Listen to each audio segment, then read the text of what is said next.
Antologi Pembacaan Firman Tuhan yang Maha Kuasa.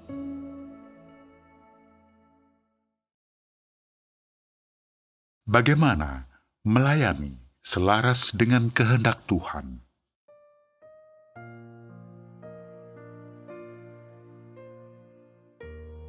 Hari ini, kita utamanya akan membicarakan bagaimana orang seharusnya melayani Tuhan dalam kepercayaan mereka terhadap Tuhan. Persyaratan apa saja harus dipenuhi, serta apa harus dipahami oleh mereka yang melayani Tuhan, dan penyimpangan apa saja dalam pelayananmu. Engkau semua harus memahami semua ini. Semua isu ini menyinggung bagaimana engkau semua percaya kepada Tuhan. Bagaimana engkau semua berjalan, menapaki jalan yang dibimbing oleh Roh Kudus. Dan bagaimana seluruh hidupmu diatur oleh Tuhan. Dan akan membuatmu mengetahui setiap langkah pekerjaan Tuhan dalam dirimu. Saat engkau semua mencapai titik tersebut, engkau semua akan menghargai apa arti iman kepada Tuhan. Bagaimana percaya kepada Tuhan secara benar, dan apa yang seharusnya engkau semua lakukan agar bertindak selaras dengan kehendak Tuhan. Ini akan membuatmu sepenuhnya dan seutuhnya taat kepada pekerjaan Tuhan. Dan engkau semua tidak memiliki keluhan apapun. Engkau semua tidak akan menghakimi atau menganalisis, apalagi meneliti. Lebih lagi, engkau semua akan mampu menjalankan ketaatan kepada Tuhan sampai mati, mengizinkan Tuhan untuk menuntunmu dan menyembelihmu seperti seekor domba, sehingga engkau semua bisa menjadi Petrus era 1990-an dan bisa mengasihi Tuhan sepenuhnya, bahkan di atas kayu salib, tanpa mengeluh sedikit pun. Barulah kemudian engkau mampu hidup sebagai Petrus era 1990-an. Setiap orang yang telah bertekad bisa melayani Tuhan, tetapi harus hanya mereka yang memberikan setiap perhatian terhadap kehendak Tuhan dan memahami kehendak Tuhan, layak dan berhak untuk melayani Tuhan. Dalam pengalamanmu, bisa dilihat bahwa banyak orang percaya bahwa melayani Tuhan berarti dengan berapi-api menyebarkan Injil bagi Tuhan, turun ke jalan untuk Tuhan, menghabiskan serta berkorban untuk Tuhan, dan seterusnya. Bahkan orang lebih religius percaya bahwa melayani Tuhan berarti pergi ke sana kemari dengan Alkitab di tangan mereka, menyebarkan Injil Kerajaan Surga, serta menyelamatkan orang dengan membuat mereka bertobat dan mengakui dosa. Ada banyak pemuka agama yang berpikir bahwa melayani Tuhan adalah berkhotbah di kapel setelah belajar di seminari, mengajar orang dengan membaca pasal-pasal dalam Alkitab. Banyak saudara-saudari sejawat percaya bahwa melayani Tuhan berarti tidak pernah menikah atau membina keluarga dan mendedikasikan seluruh hidup mereka kepada Tuhan. Juga ada orang di wilayah miskin yang percaya bahwa melayani Tuhan berarti menyembuhkan orang sakit dan mengenyahkan roh jahat, atau berdoa untuk saudara-saudari, atau melayani mereka.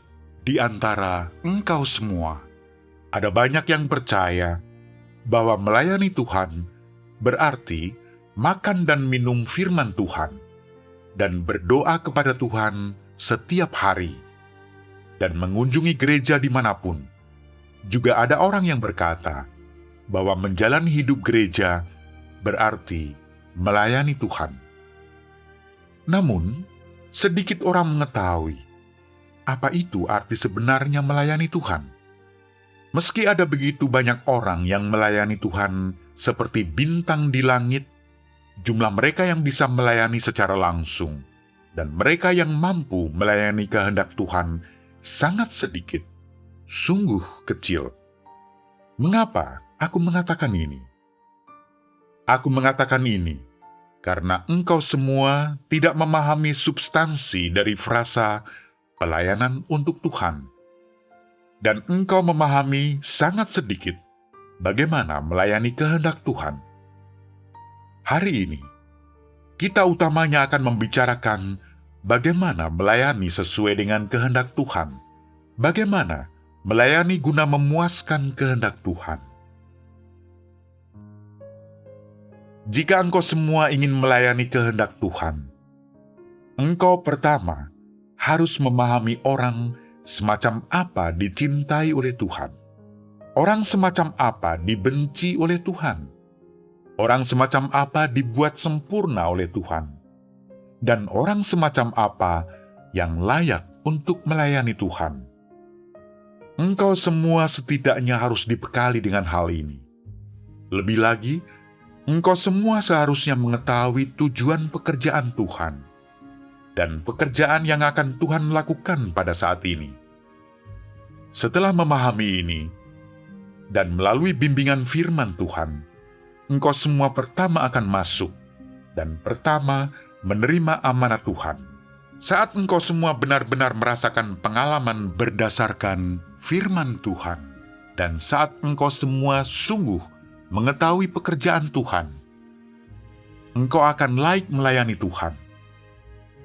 Dan pada saat engkau melayaninya, Tuhan mencerahkan mata rohanimu dan memungkinkan engkau semua memiliki pemahaman yang lebih besar akan pekerjaannya dan melihatnya lebih jelas.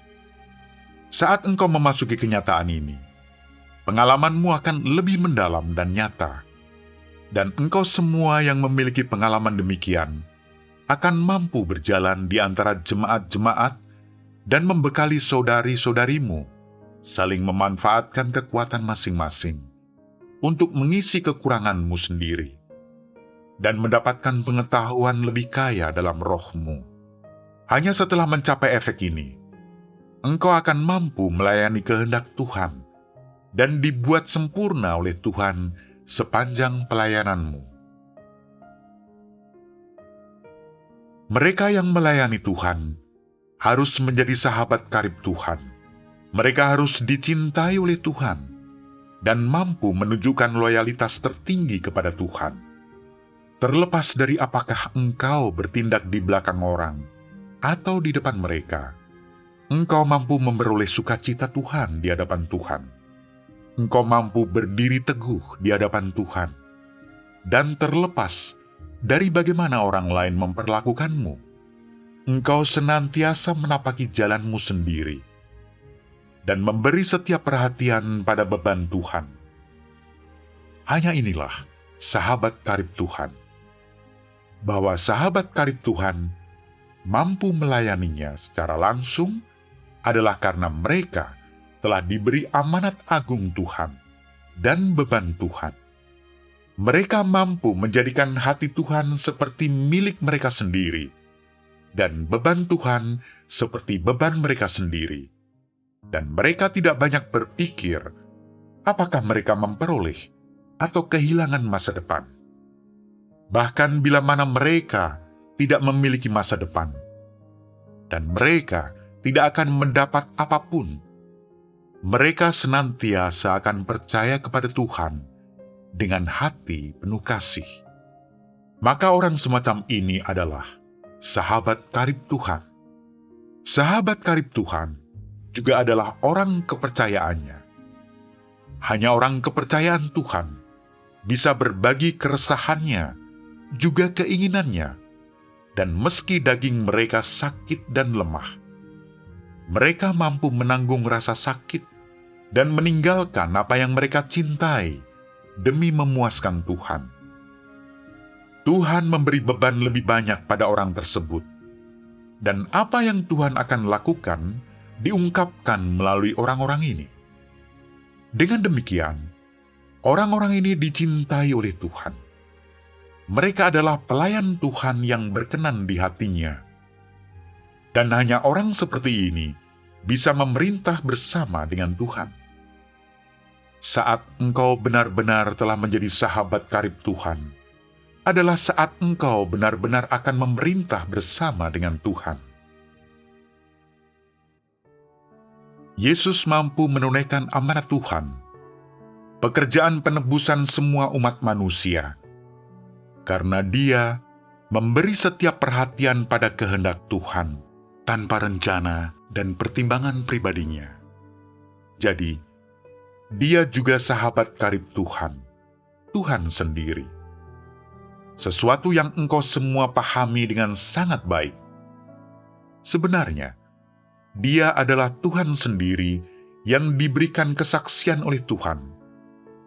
Aku menyinggungnya di sini untuk menggunakan kenyataan tentang Yesus guna mengilustrasikan persoalan tersebut. Dia mampu menempatkan rencana pengelolaan Tuhan sebagai pusat hidup dan senantiasa berdoa kepada Bapa Surgawi serta mencari kehendak Bapa Surgawi. Dia berdoa dan berkata, "Bapa, terjadilah apa yang menjadi kehendak-Mu, dan bertindaklah tidak sesuai niatku. Apakah Engkau bertindak sesuai rencana-Mu? Manusia mungkin lemah, namun mengapa Engkau harus peduli terhadapnya? Bagaimana bisa manusia menjadi pusat kekhawatiran-Mu? Manusia yang seperti seekor semut di tangan-Mu. Dalam hatiku, aku hanya ingin memenuhi kehendak-Mu, dan aku ingin agar Engkau bisa melakukan apa yang akan Engkau lakukan padaku, sesuai dengan maksud-Mu sendiri." Dalam perjalanan menuju Yerusalem, Yesus merasakan kesakitan, seolah-olah pisau sedang dipilin dalam hatinya. Namun Dia tidak memiliki niat sedikit pun untuk mengingkari firman-Nya. Selalu ada kekuatan dahsyat yang mendorongnya menuju tempat Dia akan disalibkan. Pada akhirnya, Dia dipaku di kayu salib dan menjadi serupa dengan daging pendosa, menunaikan pekerjaan penebusan umat manusia, dan menaklukkan belenggu kematian dan dunia orang mati. Di hadapannya, kematian, neraka, dan dunia orang mati kehilangan kekuatan mereka dan ditaklukkan olehnya. Dia hidup selama 33 tahun, dan sepanjang waktu tersebut, Dia selalu melakukan yang terbaik untuk memenuhi kehendak Tuhan, sesuai dengan pekerjaan Tuhan pada saat itu. Tidak pernah mempertimbangkan keuntungan atau kerugian pribadinya, dan selalu mengingat kehendak Bapa. Jadi, setelah Dia dibaptis, Tuhan berkata, "Inilah anakku yang kukasihi. Kepadanya aku berkenan." Karena pelayanannya di hadapan Tuhan yang selaras dengan kehendak Tuhan, Tuhan meletakkan beban berat menebus semua umat manusia di kedua baunya dan membuatnya terus melanjutkan demi mencapainya. Dan Dia layak serta berhak untuk menyelesaikan tugas penting ini. Sepanjang hidupnya, Dia menanggung penderitaan tidak terkira untuk Tuhan. Dan Dia dicobai oleh iblis berkali-kali. Namun Dia tidak pernah berkecil hati. Tuhan memberinya tugas seperti itu, karena Dia mempercayainya dan mengasihinya. Sehingga Tuhan secara pribadi berkata, "Inilah anakku yang kukasihi. Kepadanya aku berkenan." Pada waktu itu, hanya Yesus yang dapat menyelesaikan amanat ini. Dan ini adalah satu bagian dari penyelesaian Tuhan atas pekerjaannya dalam menebus semua umat manusia di zaman kasih karunia. Jika seperti Yesus, engkau semua mampu memberikan setiap kepedulian pada beban Tuhan dan menolak dagingmu, Tuhan akan mempercayakan segala tugas pentingnya kepadamu. sehingga engkau semua akan memenuhi persyaratan melayani Tuhan.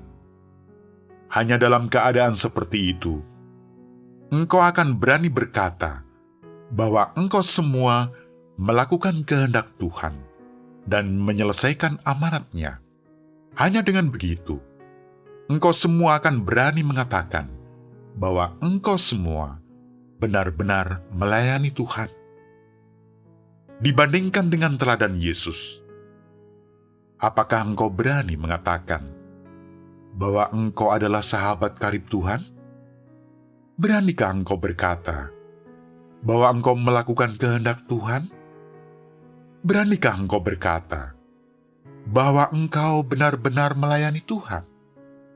Jika hari ini engkau tidak memahami pelayanan seperti itu kepada Tuhan, beranikah engkau berkata bahwa engkau sahabat karib Tuhan? Jika engkau berkata bahwa engkau melayani Tuhan, tidakkah engkau menistakannya? Pikirkan itu. Apakah engkau melayani Tuhan atau dirimu sendiri?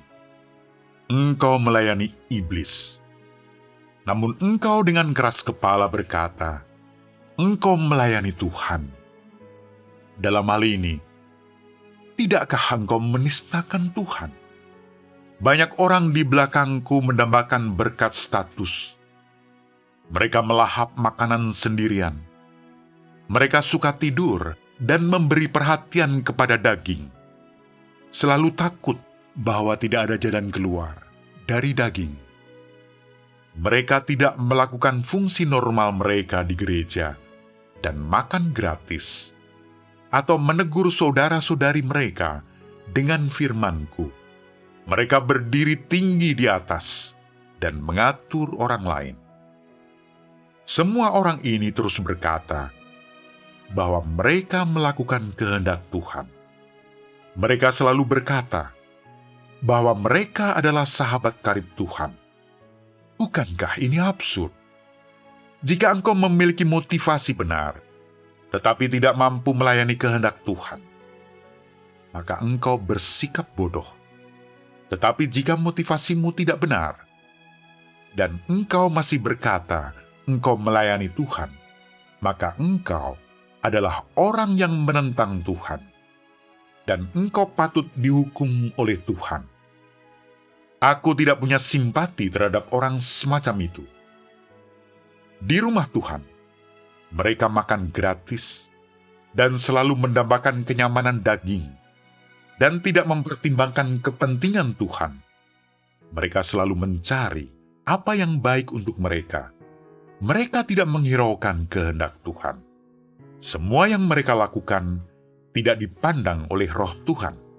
Mereka selalu bermanuver dan berkomplot melawan saudara-saudari mereka, dan bermuka dua, seperti rubah di kebun anggur, selalu mencuri anggur dan menginjak-injak kebun anggur. Mungkinkah orang seperti itu sahabat karib Tuhan? Apakah engkau pantas menerima berkat Tuhan? Engkau tidak bertanggung jawab atas hidupmu dan gereja. Apakah engkau pantas menerima amanat Tuhan? Siapa berani mempercayai seseorang sepertimu? Jika engkau melayani seperti ini, mungkinkah Tuhan berani mempercayakan kepadamu tugas yang lebih besar? Bukankah engkau menghambat segala hal? Aku mengatakan ini agar engkau semua mengetahui persyaratan apa yang harus dipenuhi, agar melayani selaras dengan kehendak Tuhan. Jika engkau semua tidak memberikan hatimu kepada Tuhan, jika engkau tidak peduli dengan kehendak Tuhan seperti Yesus, maka engkau semua tidak dapat dipercaya oleh Tuhan, dan akhirnya akan dihakimi oleh Tuhan. Mungkin sekarang, dalam pelayananmu untuk Tuhan, engkau selalu memendam niat mengelabui Tuhan, tetapi Tuhan masih tetap memperhatikanmu. Singkatnya, terlepas dari hal apapun, jika engkau menipu Tuhan, penghakiman tanpa belas kasih akan menimpamu. Engkau semua seharusnya mengambil manfaat dengan baru saja memasuki jalur tepat dalam melayani Tuhan. Untuk pertama-tama, memberikan hati engkau semua kepada Tuhan, tanpa loyalitas yang terbagi.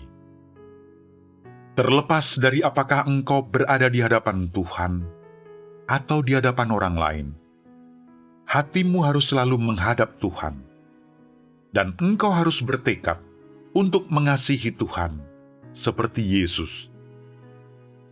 Dengan cara ini, Tuhan akan menyempurnakanmu, sehingga engkau menjadi pelayan Tuhan yang berkenan di hatinya. Jika engkau benar-benar ingin disempurnakan oleh Tuhan, dan agar pelayananmu selaras dengan kehendaknya, maka engkau harus mengubah pandanganmu terdahulu tentang iman kepada Tuhan, dan mengubah cara engkau biasa melayani Tuhan, sehingga lebih banyak dari engkau semua yang disempurnakan oleh Tuhan.